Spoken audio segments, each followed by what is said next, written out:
Hi everyone and welcome back to the Colour Cave where we like to play with art stuff. My name is Jem and I have the June Scrawlrbox in front of me here. I am super excited about this. I just seem to be a big bundle of subscription boxes just now, but I'm not complaining because on the whole the last little run of boxes that we've had from all the companies have been really good. So I'm keeping my fingers crossed that that trend is going to continue today, and let's just get stuck in. So for those of you new to this kind of video, the Scrawlrbox is a UK based monthly art subscription box. So you pay the subscription and they send you a box full of goodies every month, usually around a theme, and you get an art prompt that you want to try and create an artwork for using the supplies that come in the box. There's a few usual suspects. We have usually a surface to art on. We have a magazine, a sticker and a suite with Scrawlrbox as well. There's also a featured artist that can help to get your sort of creative juices flowing and maybe find somebody you want to follow on social media if you like their art. Ooh, this looks like watercolour. The box is so neat and tidy. Okay, so here's the magazine I was talking about. This tells us a little bit about the supplies, but there's also other arty things in there. Lovely to sit with a cup of tea and read through this. So we'll pop that to the side because we don't want to spoil the surprise of what's in the box. And this is the featured artwork by the featured artist, so very matchy. Love the colours, absolutely love the colours, and I love the fact that this is just a little bit different. So the featured artist is Tessa Harris, and she's from Wales in the UK. Hooray! When I'm not in the lab studying for a PhD, I've got a fellow sciencey person, how exciting. She likes to spend her time painting, so that's really nice. Her Instagram and her Facebook are down the bottom as well, so if you like this and you want to see more of the same, you can always check her out on social media and give her a wee follow as well, that would be nice. Alright, so we have our surface here, and I'm glad to see that it's a pad, because we always like that. Goldline Watercolour Studio pad, and we've got 10 sheets, and this is produced exclusively for Scrawlrbox, so they seem to have quite a good alliance with a few high quality paper companies now, which is lovely, which makes our jobs much easier when we're struggling away with supplies and things. It is made from a mix of cotton and lignin-free cellulose. So that's, in terms of quality, most people will say you want pure cotton paper for the best quality. It is cold pressed and it's 200 GSM. So that's like industry standard watercolour paper. You wouldn't want anything any lighter than that for working in watercolour. So it'll be interesting to see how much water this paper can take. It is acid free and it's sized, which makes each sheet very absorbent. That helps to stop buckling as well if you are going to lather on the water, which of course we are going to do just to test it out. And it says suitable for a variety of media including watercolour, gouache, acrylic ink, charcoal and pencil. Oh my goodness, yeah, this is like, this is what I would describe as knobbly bobbly. I will try and tilt that around a bit and hopefully at some point you will see the fact that it looks like, it's a very uniform pattern, but it is, yes, it's knobbly, it's knobbly bobbly. I wonder if we can do with both sides. It's quite smooth on the other side. Slightly off-white colour as well, which I quite like for a wee change as well. So yeah, okay, that's all good and well. I'm up for some of that. I really like the design on the front, and it's painted by someone called Ben Haslam. So Ben, lovely. I really like that. So let's see what we've got in here. Right, there's a paintbrush poking out.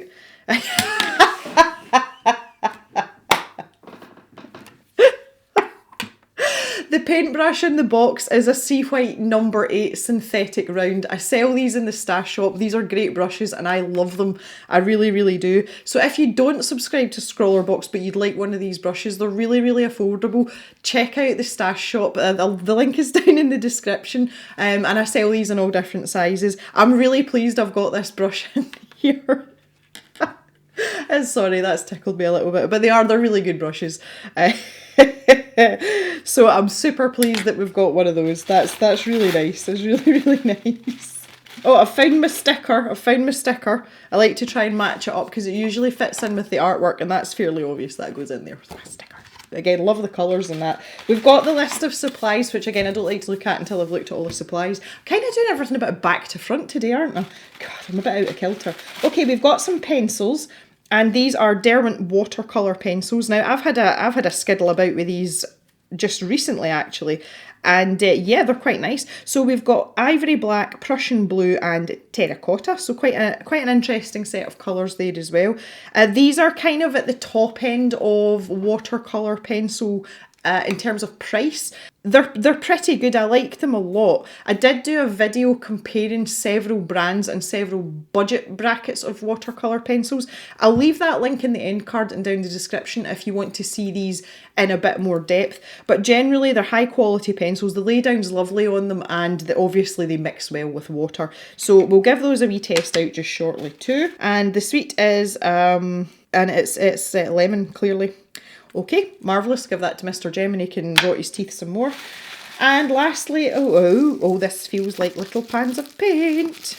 Oh, now. Jackman's Art Materials Mint Green Shimmer. Oh, these are fancy. Pearlescent Shimmer. Oh, it tells you what pigments used in them as well. Oh, I think I've had a bit of an explosion. Oh no, we're okay. And Pearlescent Pink Shimmer. Oh, they're sticky. Okay. I'm in love with this green. Oh my goodness, I'm in love with this green. I'm kind of scared to open this. It does tell you what pigments are used to make these colours on the front of the tub, which is nice. Oh, I'm kind of scared to do this. Oh, wow. Oh, look at this. Look at this. That's really thick. I've just gone to sniff that and I've actually got it on my nose, so I'm kind of glad you guys can't see my face right now. Oh, God. Oh, I've got green paint at my nose. Okay, so this is really, really, really thick. It looks really pigmented and it also looks kind of messy, but I kind of like that. Oh no. Yeah, it's almost like a paste. Oh, it's kind of squidgy as well, look. Blub, blub, blub. Okay, so that's quite interesting because I think we'll be able to dilute this with water and we'll get lots of different dilutions and incarnations. I'm just going to go like that and see how shimmery it is. Oh, wow, that's super, super metallic. Okay, let's take a look at this pink. I think the pink's been the troublemaker in this set, clearly. Oh my, this one seems to be a little bit more liquid. What a lovely set of colours we've got here, my goodness. I know nothing about these, I have never come across them, which is really nice because, you know, you get to a point where you've kind of tried a lot of things. I have not tried these. So that is our set of supplies, and I have to say I'm quite impressed. We've got a really nice variety here. We've got shimmery, painty, pasty stuff. We'll go with another technical description. We've got some very reliable watercolour pencils, one of my favourite paintbrushes, which is just amazing, and we've got some potentially nice paper here as well. So I would say that we have definitely hit the ground running. I will be doing the Scrawler challenge in a separate video this month. I swapped between the upgrade and this, doing the challenge and with the unboxing, so this is just the unboxing today, but we will of course test these supplies out. So we'll read the card and see if we can glean off some more information, particularly about these shimmery paints. So June's box is all about taking inspiration from the mystical worlds of fantasy art. Ooh, that's fun. Work with the juxtaposing earthy and magical metallical colour palette.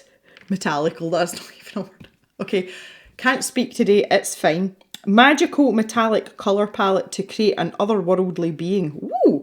Experiment with the pencil, see how using wet and dry can work together to create sprightly elements and textures, and layer up the pearlescent watercolour pots for added sparkle and watch your enchanted creations shimmer to life. Okay, so hopefully we'll get quite an interesting prompt as well, that would be nice. It calls them pearlescent watercolour pots, so that's fine. High quality characteristics of professional grade watercolours with the addition of pearlescent particles. Once dry, these particles reflect the light and make your pigments sparkle, shimmering effects in your artwork. They're light fast paints, ooh, with a rich and vibrant pigment, and can be activated with water and used exactly the same way as any other watercolour supply. And they're also compatible to be mixed and combined with other water-based paints and pencils to create personalised colour variations. Now, instantly I'm thinking to myself, I wonder how spectacular it would look if you mixed some Prussian, what is wrong with me today? Prussian blue with some of that green. I think you're into kind of like mermaid territory there, am I right? So yeah, we definitely want to try some of that out. I'm not quite sure how we're going to do it, but we're going to do it. The Derwent Watercolour Pencils, premium watercolour pencils, soft and easily blendable pigment leads, which allows for washes, blending, layering, other desirable watercolour effects. They can be used dry as well, obviously, it's a pencil. I hardly get to say that anymore, it's a pencil. Yeah, you can. They're pretty good just as coloured pencils as well, I have to say that. These pigments are not permanent once dry, so you can re-wet it again to move, blend and adjust as your heart desires. Again, that characteristic of traditional watercolour, so that's kind of what you would hope for, kind of what you would expect from the watercolour pencils. Moving on, the Sea White round synthetic brush. A good paintbrush is the heart of any painting. It's a versatile brush, it says for watercolour. High density of synthetic bristles which will hold water well. Round tip and tapered end is great for fine details, and that's one of the things that I like most about these paintbrushes, is the fact that the way I describe it is not very technical, but it has a very pointy point on it. So even if you're using a large brush, and this is a number 8, which is actually my preferred size to work with on A5 paper or larger, you are able to add detail with it. But if you are trying to get washes in, you can load the body of this brush up and it will hold the water, and you can get going and go to town with it. So yeah, that's one of the reasons why I really like the synthetic bristles. Anyway, I'm getting a bit over enthusiastic there. So with a round tip and tapered end, it's great for fine details and will have impeccable control whilst painting. And with a bit of pressure, large wash areas should also be possible. Ta-da! See? The Gold Line watercolour pad. Okay, high absorbency, which avoids unwanted bleeding, making it perfect for all your watercolour needs. The sheets are also glued on one side for easy removable from the pad. So Scrawlrbox are about as eloquent as me today. Oh, must be catching. Maybe I caught it from the box. That's what it is. Okay, and the Scrawler challenges ethereal entity. It says in brackets underneath there, mystical beings that are not made of ordinary matter. So they're obviously going to be made of Jackman's mint green shimmer in this case. So that's quite an interesting prompt. It's quite open, but it's still giving you direction, and those are the best kind of prompts. Okay, so let's take a look at our magazine then and see what else is going on. So we've got our little overview of the contents here, and it just explains a little bit about, it's like little side things. On a side note, the sweet treat is vegetarian and vegan and also gluten-free, so it's suitable for everyone, unless like me, you don't really have a sweet tooth. Okay, so this is Tessa. So we've got a wee interview with Tessa, which is the girl, the lovely young lady who has done the featured artwork, and you can see some more of her work here. I love this, real nice. Okay, scrawler tips. Let's see if we can learn anything here. So this is general watercolour. Oh, it's not, I beg your pardon. They're talking about the watercolour pencils and just general tips on watercolour. A note from the artist. So it can be easy to be overwhelmed when starting a painting, so they like to start with looser, more abstract elements. Sometimes the most unexpected colours mix really nicely. Yes, I agree with that. I've found a lot of accidental hues that have suited me. Okay, here is the Scrawler gallery. I love these. I just love these. These are amazing.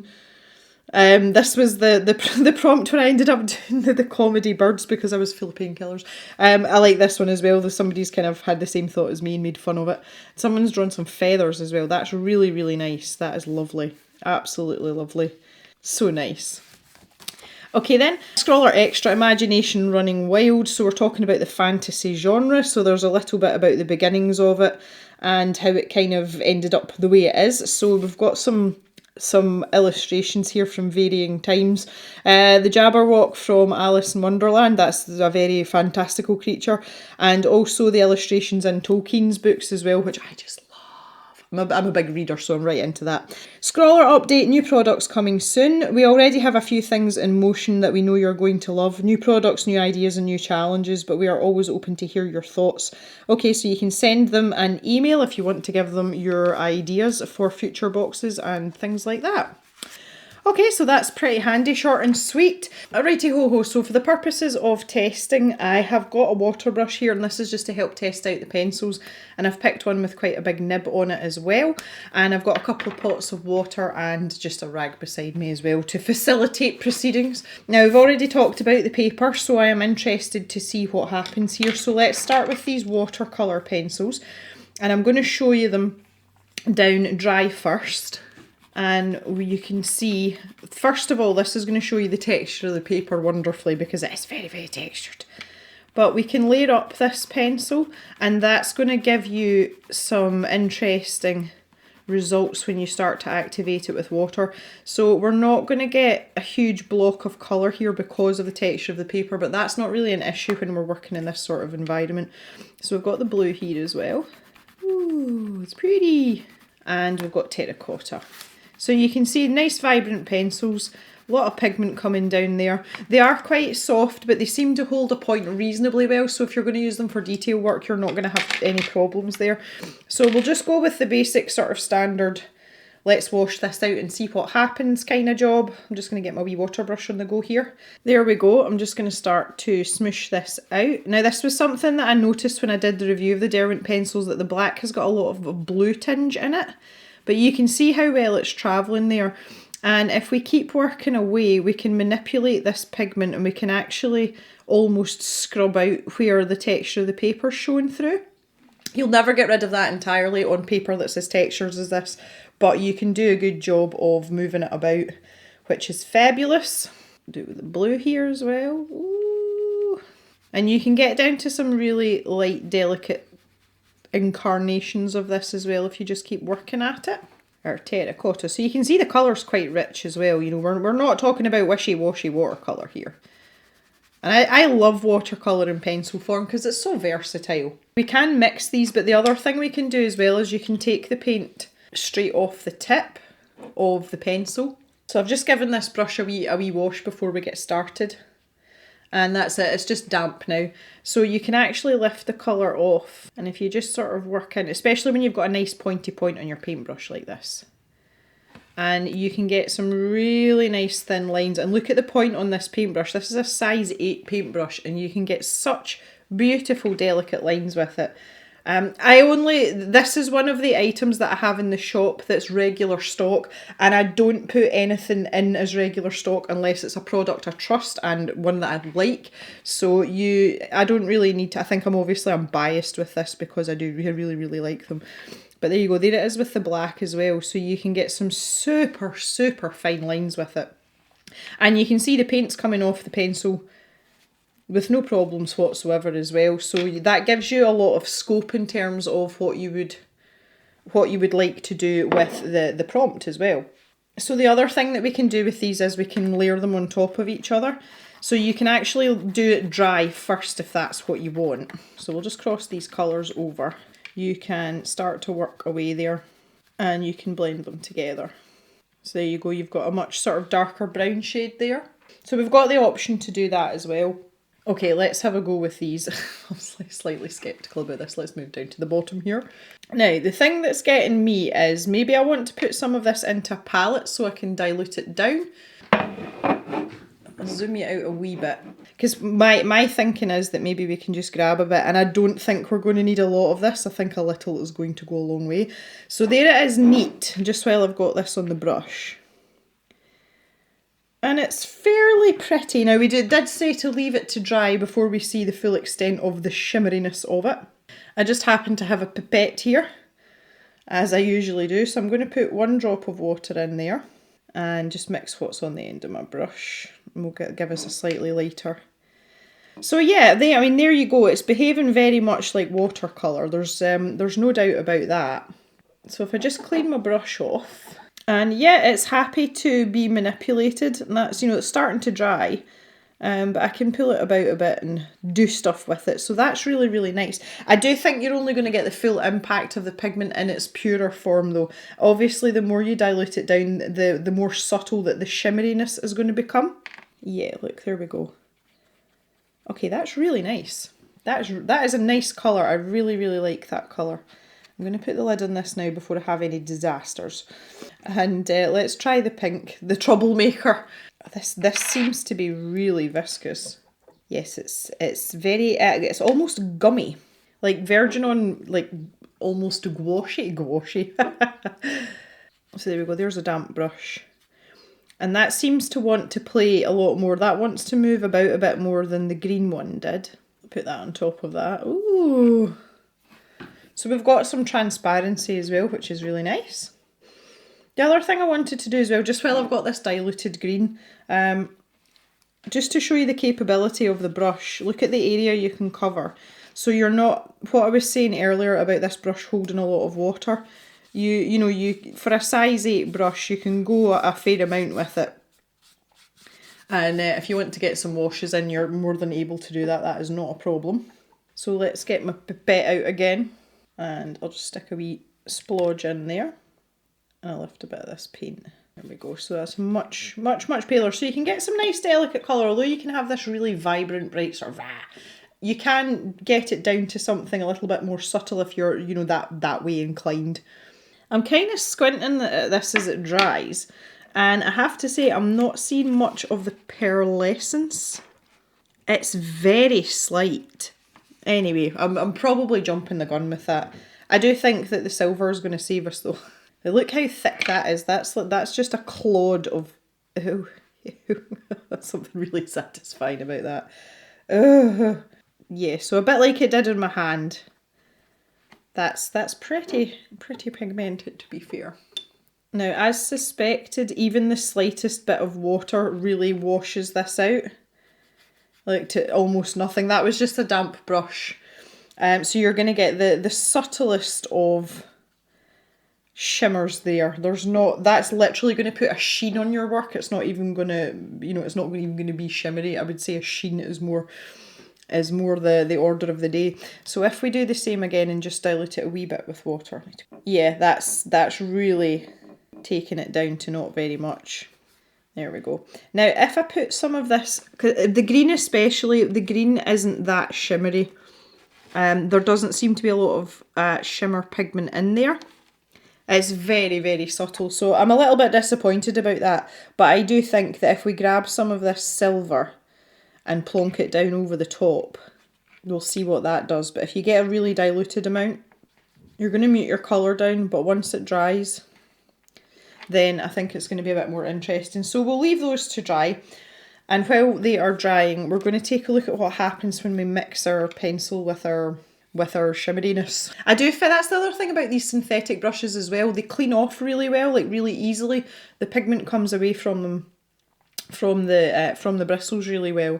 Obviously, if you've got white bristles, it is going to stain the first sort of reasonably pigmented colour that you use, which in this case was the green.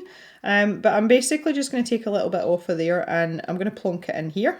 There we go, we've got a little bit of blue in there. And then if I take the tiniest hint of this green, like it's just a smidge, and mix that together. That's not really doing much, the green's just kind of taken over, so we might have to be a bit braver with that. Ooh, there we go, we've got a nice teal colour, lovely. I've kind of splattered that off the paper. Oh, that's nice. Oh, I like that. Oh, Jem likes this game. Jem likes this. So you've got that option as well. Although you may have to use a Scottishism, you may have to foot it about with it. You know, you'll have to play about with it a little bit. Oh, maybe that should have been the tagline for the channel. The Colour Cave, we like to footer with art stuff. Yeah, so you need to play about with that and work out dilutions and things. But again, I'm interested to see if it actually holds any shimmer. From what I'm seeing, the pink and the green really aren't doing much at all. I'm tilting them every which way. It is a little bit more obvious in the paler dilutions, and that's just because the pigment's broken up a bit and gives the metallic or the shimmery particles room to be seen.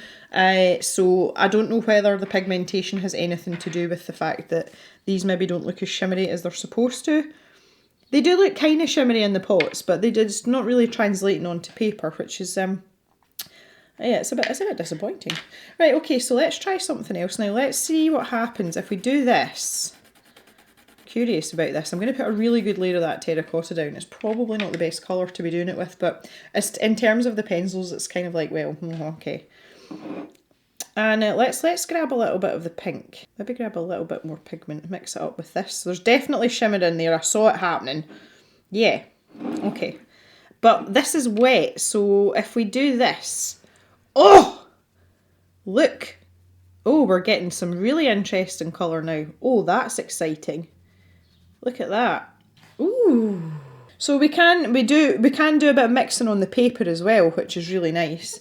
Really, really nice. And the last thing that's going to be fairly obvious, one would assume that you would all think that I would do it, is to put a really thick layer of black down and then use the silver over the top of it, because that's going to be fun as well. I'm excited about that prospect. There we go. There is only so much that pencil you can get down on this paper though. So I'm going to do the same thing again. I'm going to grab this and just put it into the diluted side a bit more. There we go. That is, yeah, that's pretty metallic. And then I'm hoping we get like a silvery grey. Oh, yeah. Oh, that's fun. Oh, this is fun.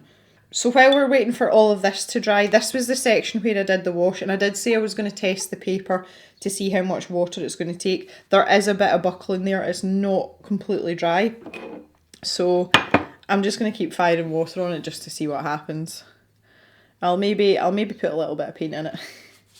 But there we go. Let's just go for it. Why not? And it's definitely like the actual structure of the paper feels very robust under the brush. And I'm going back and forth, so I'm agitating the surface of the paper with the paintbrush. And it's not even batting an eyelid at it, like it's just not an issue for it. I'm more concerned about the amount of buckling that's going to occur. I was kind of hoping that this would take a fair amount of water. You know, if you wanted to do maybe 4 or 5 washes to get, you know, different degrees of shimmer or colour, you would like to think that the paper would take that. But what I'll do is I'll let this dry now, and I'll maybe pop off and get myself a cup of tea, and we'll come back and we'll have a closer look and see how shimmery things are, and talk about the buckling and stuff as well. Alright, so we are all nice and dry, and we do have a significant amount of buckling, as you can see. It's not terrible, and if you were going to do washes, you would tape down the paper as well, which also helps. But yeah, there's a bit of to and fro in there. It's not horrendous, and the paper has retained its structure, so you can go back in over the top and put more layers and more washes down, and that is not going to be an issue. If you go lightly with the Derwent pencils, you can actually activate that without upsetting the layer underneath. That was one thing I learned about them when I tested them out first time round. Obviously, if you scrub at it, whatever's underneath is going to start to lift, because that is one of the qualities of watercolour. So on that vein, just while we're talking about that, I want to see if we can lift anything here. So that's the mixed paint, and that is coming up. It's not doing much, but you can use a tissue or you can use a damp brush, and that is lifting some of the colour off, so that's good to know as well. With the Derwent pencils as well, I'll just show you up here.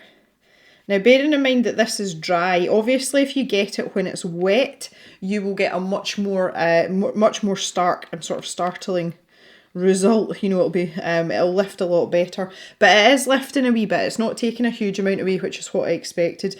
But it's good to just test these things out, so you can actually sort of soften that out even after it's dry, and you will get a little bit of a difference in it. I can show you wet as well. I might as well while I'm here.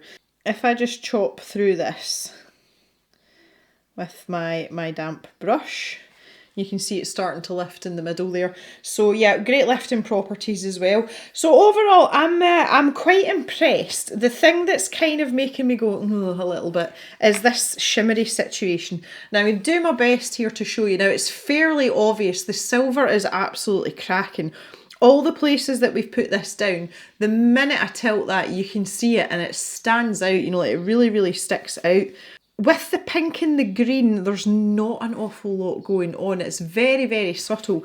But what I do think we have to do is, when we're actually using the paint, we have to make sure that it's well mixed, because I've got a feeling that the shimmery pigment will sink to the bottom, and you will have to agitate it so that it's mixed properly, and we might get more of an even finish in terms of these two lovely, lovely colours. So that's my theory. When it comes to doing the actual Scrawler challenge, which will be in about a week's time, I'm going to go with that theory and kind of test it out as we go. So we've actually got more testing to be done. I would be interested to know if everyone got the same set of pencils, or whether everybody got different colours, and the same with the pigments. Now, as far as I know, if we look at the sheet here, the pencils that are listed, you know, that are in the photograph here, those are the pencils I have. So I don't know if everybody's got the same pencils, but the pigments I would think that everyone's got the same. This was something that I brought up in the last Upcrate unboxing, and Upcrate run a competition to submit your whatever you do for their art prompt, and there's a chance of winning the prize. And what I was saying was, I think it's really, really unfair if everybody gets different supplies, and it was random watercolour palettes, and I ended up getting a green, a yellow and a blue, so I was very limited, and there was people getting like violets and things like that, and there was some poor people that got 3 greens, which is just terrible. So I would be interested to hear from you guys if you are already subscribed to Scrawlrbox, if you got the same pencils. I'd be really keen to find that out. Okay guys, that's it for today. I'm really impressed with this box. I'm really happy with this box. I think we're going to have to do a bit of work and maybe figure these out a little bit more. But that, of course, is why we've got an art prompt to deal with. And just as a reminder, the art prompt, which is the Scrawler Challenge, is ethereal entity. So we're going to think up something fantasy based for our actual artwork. Okay guys, that's it for today. As always, I would love to hear your opinions on the box and your thoughts in general. And all I can ask now is for you to stay safe and please look after each other. And we'll see you back in the cave really soon for another video. So have a good day everyone, and bye bye for now.